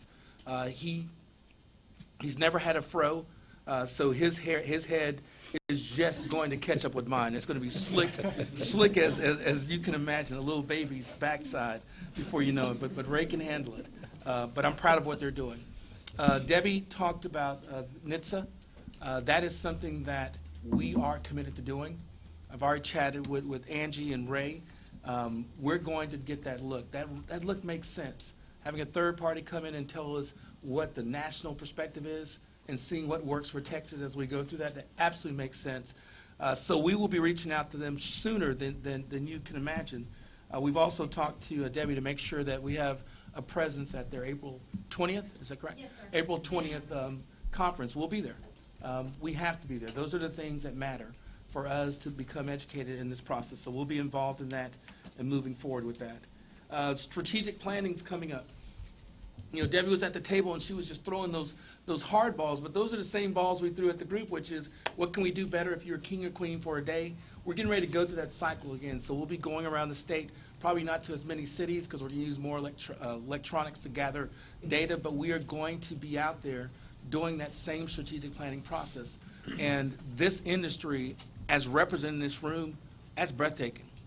We've got some great programs, and maybe they've been with TDLR a long time, and they're like, you guys have it under wraps. You got it taken care of. The attendance in those industries is not what I see here in this room today.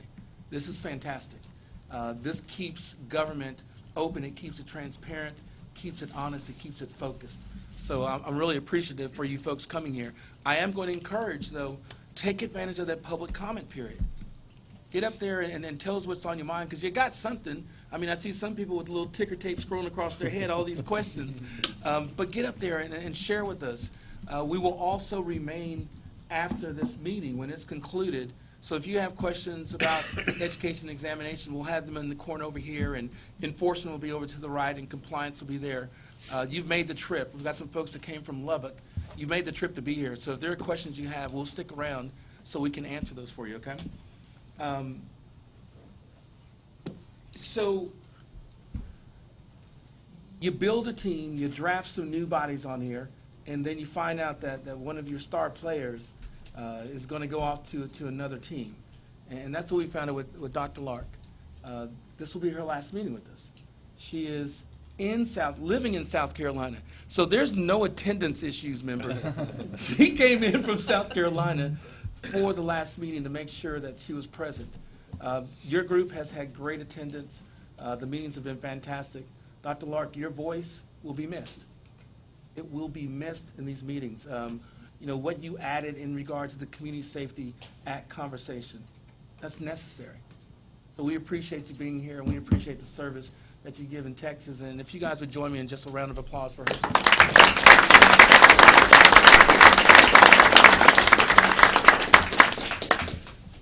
And, Mr. Chairman, I probably have something else on my list, but I actually can't read my penmanship. So we're going to leave it at that. There, you know, because paper doesn't come with spell check, so you can't correct it on there. But I'm available to answer any questions that you may have. Thank you. Members? Thank you very much. Question, the Vikings? Oh, man. Fran the Man Tarkenton. Blast from the past. And his first name is really Francis Tarkenton, but we're not going to go there. I did. I just went there, didn't I? Oh, yeah. Thank you, Brian, so much. Thank you.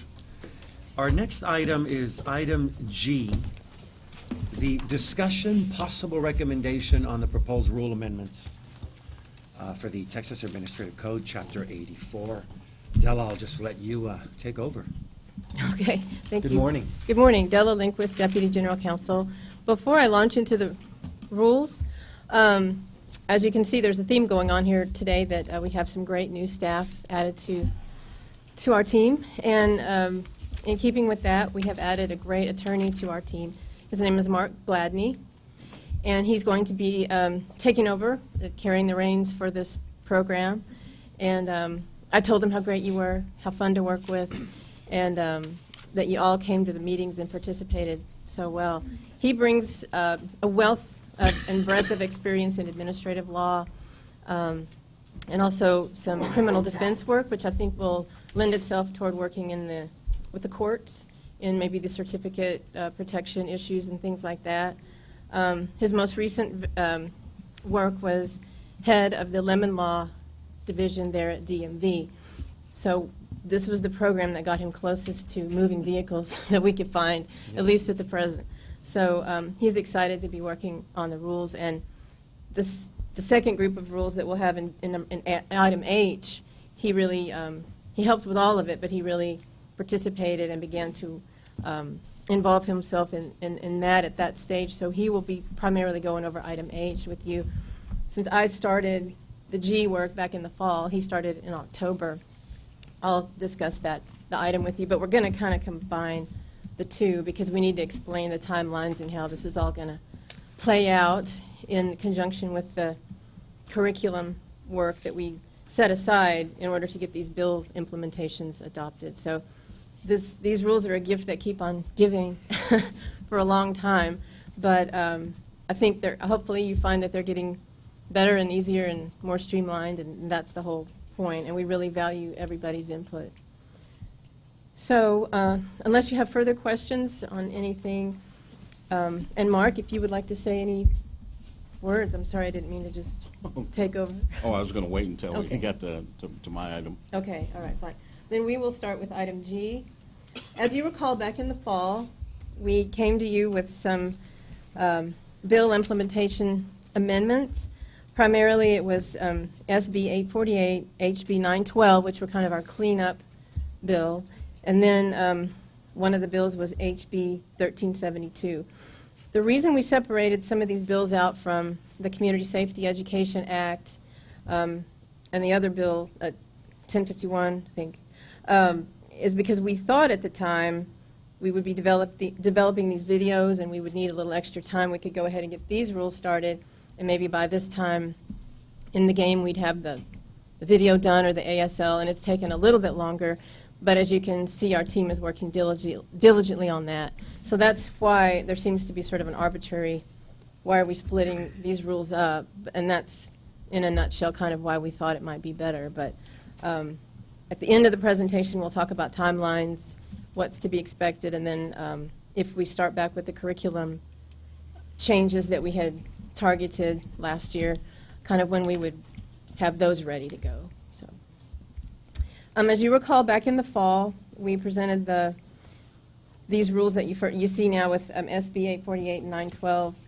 And we filed them November 20th. They were published in the Texas Register December 8th, 2017. We received no public comments, which is kind of unusual. Usually there's quite a few comments on what we published, but it's probably because they were pretty straightforward. It was really just some cleanup from a couple of typos from before, and then just putting in the language that talks about the child passenger safety seats.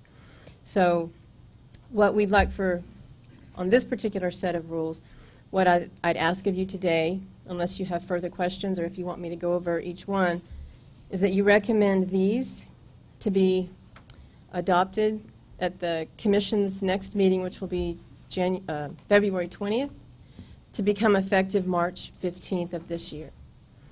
And then as we segue into the item H, we won't be able to open and publish those rules for comment until these have been closed. So despite the fact we're going to talk about them today, we wouldn't even file them for public comment until after March 15th.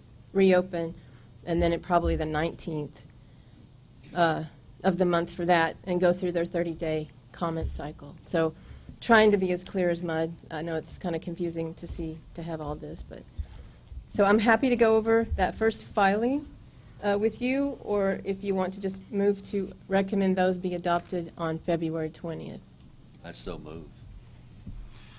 I second it. Thank you so much. We got Kevin making the first motion and Carlos the second. Excellent. I appreciate that. All right. Motion to recommend the adoption of the rules, and that's item G, correct? Yes. Perfect. We'll take a quick vote. All those in favor signify by saying aye. Aye. Aye. Any opposed? Motion carries. Thank you. Thank you, Della, so much.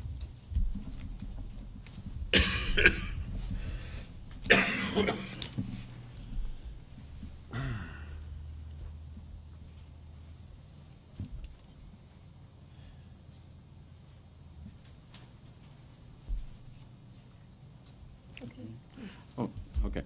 I'd like to thank Della for the introduction that she gave me. I'd like to give you a little bit more information about myself. I'm a University of Wisconsin and University of Houston graduate. I've been a lawyer for over 30 years.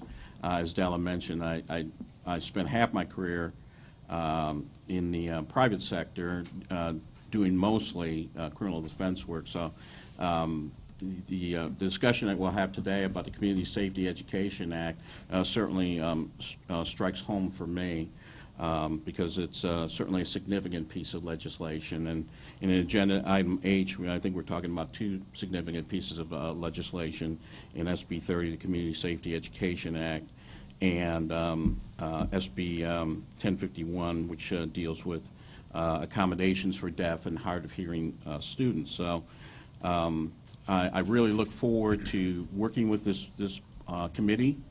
And another thing I guess I should tell you about myself, I'm also, and this is kind of unusual, I'm also an NFL owner, too.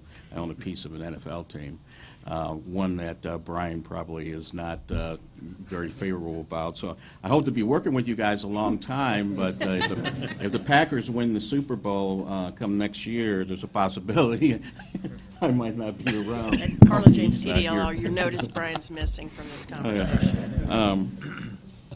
conversation. Agenda item H, what we're here to is to request board's recommendation for publication on rule amendments to 16 Texas Administrative Code, Chapter 84, that's intended to implement Senate Bill 30, also known as the Community Safety Education Act, and Senate Bill 1051 relating to accommodations for deaf and hard of hearing students. Staff has proposed changes to the existing rules and has proposed a new rule in this package. And then for discussion purposes today, I'm going to address each section briefly and take questions if you have any after each section. Okay. First, Section 8448. This is a new section. Subsection A.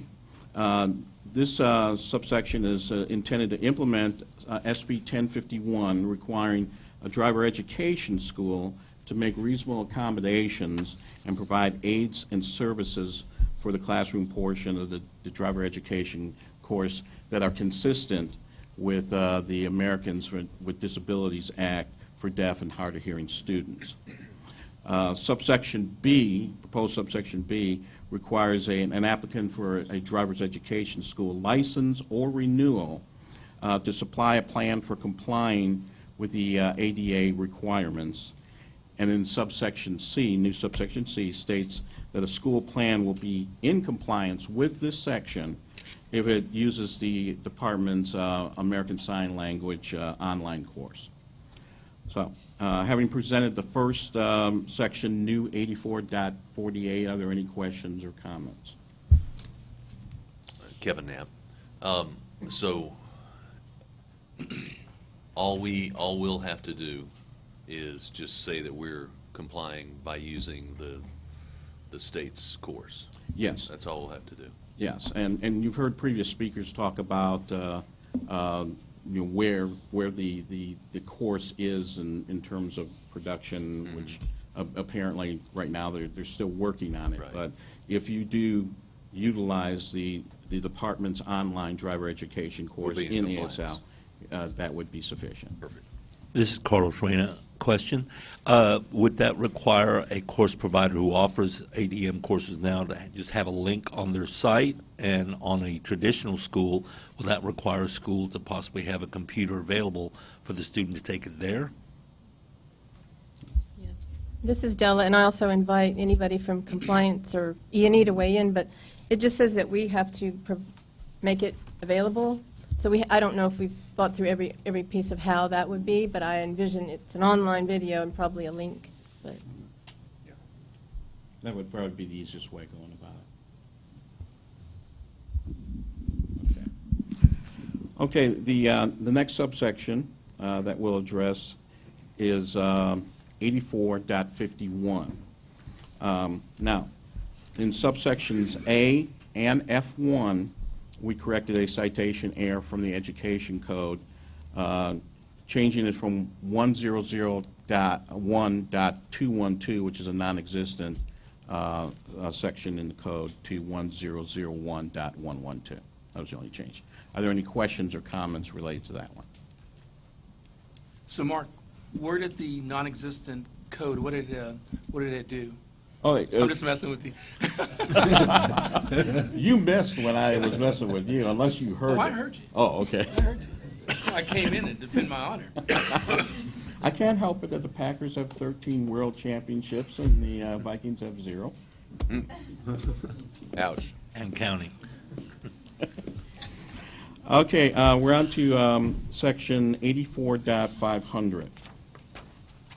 The change made in 84.500, subsection A is amended to require driver training courses to include, in addition to what is currently required in the courses of instruction, law enforcement procedure instruction that's consistent with the Community Safety Education Act and the proper use of child passenger safety seat systems. Are there any questions or comments? Okay. Hearing none, we'll move on to Section 84.502. Did you have something? I just wanted to avoid any confusion, and I'm not exactly sure what you're looking at. The child passenger safety seat systems is in the current filing. I think you may be looking at a document that has them both in there just so you would see how they would lay it together. So it's not technically in this brand-new filing, but we wanted you to be able to see with the law enforcement procedures, wouldn't just be stuck in there. You might be saying, well, what happened to the child passenger seat systems? That's what it will ultimately look like together one day. Okay. All right. Moving on to Section 84.502. The proposed amendment there is in subsection A1A and in new subsection D, IV, Roman numeral 15.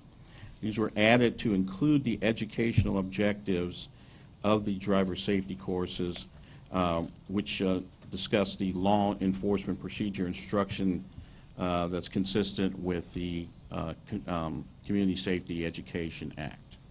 Okay. And there also was a minor change to subsection D for Roman numeral 14 that removed the word and.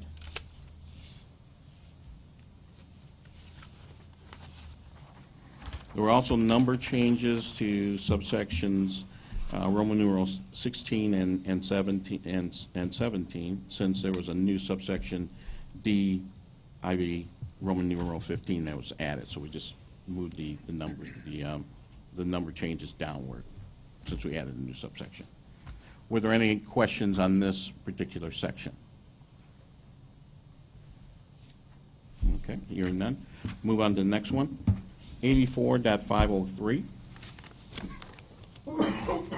There was amendment to subsection A1A to include specialized driver safety courses and educational objectives, improving student use of child passenger safety seats, and educating students on the Community Safety Education Act provisions. Any questions or comments on that section? Oh, actually, there's another one here, too. An additional amendment to subsection A1D,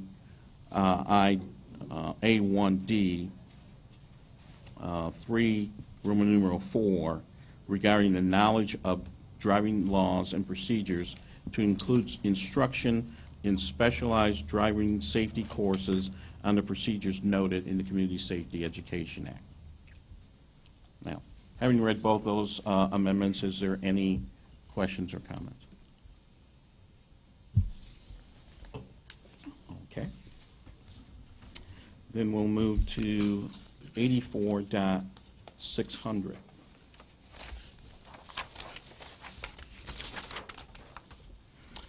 The proposed amendment made to 84.600 is to subsection C1B on public schools, colleges, universities, and education service centers on the course content, minimum instruction requirements for driver education course requirements to include instruction on the provisions of the Community Safety Education Act in Module 1 on traffic laws. And that was the only change there. So are there any questions for that section? All right. That completes the presentation on this particular rule package. If you have no more questions, what staff is asking for is for your approval to publish this rule package. I have a question. Can we go back to 8448, not 48? Okay. A, has the staff looked at what consistent with the requirements of the American Disabilities Act actually means for small business and micro businesses? This is Stella. We basically track the statute. We don't always like to do that when we're drafting a rule, but that was, we're not going to track all the requirements of that law here in the rules. Right. So But I did look at them. if we've got to submit, the schools have to submit with their, under B, with their school license renewal or the school license, the plan, are there guidelines for that plan, other than using the online course? No, not at this time. We are welcome to flesh that out somehow in a work group or something, but not at this time. And Brian Francis, I'll add that that language that's in the statute really is already telling schools what they should already be doing. Correct. It just quantified it and said, oh, by the way, we're building this ASL course. This is a way that you have a safe harbor to comply with that element, but you also need to be accessible as a small business already under the ADA. That's right. So I think the Correct. better source is going to be going to the federal provisions on that as opposed to us expanding. And that was the specific, it was for small business and micro business.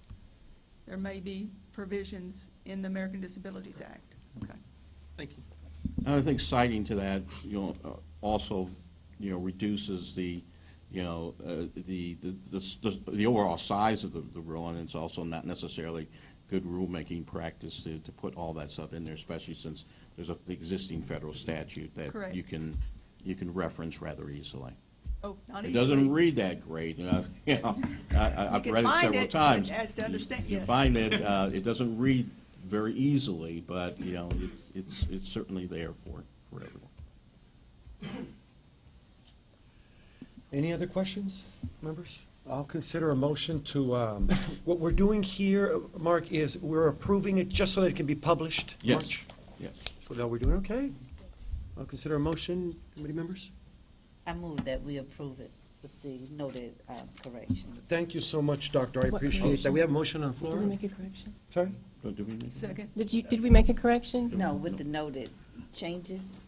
Oh, With the changes. okay. Absolutely. Excuse me, Sure. before you finish, there's one other thing that I meant to ask, to mention. I believe it was Member Reyna that was talking about a timeline on this particular situation, and we do have a timeline on this. Assuming that the committee decides to publish this rule, we hope to file it with the Texas Register by March 19th, because we do have to wait for the rules in the previous G, sorry. G.